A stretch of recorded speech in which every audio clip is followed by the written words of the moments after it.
7টা বাচ্চা এতিম হয়েছে, সবগুলা আমার উপরে নির্ভরশীল। আমি কার জন্য কান্না করব বলে?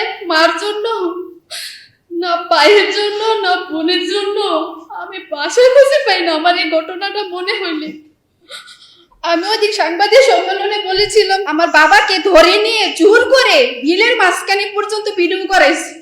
আমি কিন্তু জানি, আমি বুঝতে পারছি এরকম একটা কিছু হবে, এটাই হয়েছে। এমনকি আমাকে তন্ন তন্ন করে খুঁজতেছে। এখন পর্যন্ত আমরা হুমকির মধ্যে আছি, আমাদের কোনো নিরাপত্তা নেই, কোনো নিরাপত্তা দিচ্ছে না প্রশাসন। আমি আমার ছোট বোন 2.5 ঘন্টা পুলিশের সহযোগিতা চেয়েছি, 399 ফোন দিয়েছি, কোনো সহযোগিতা পাইনি। বাঙ্গারা থানা থেকে পরিবারে আসতে সর্বোচ্চ একদম যদি যানজটও থাকে 15 মিনিট সময় লাগে।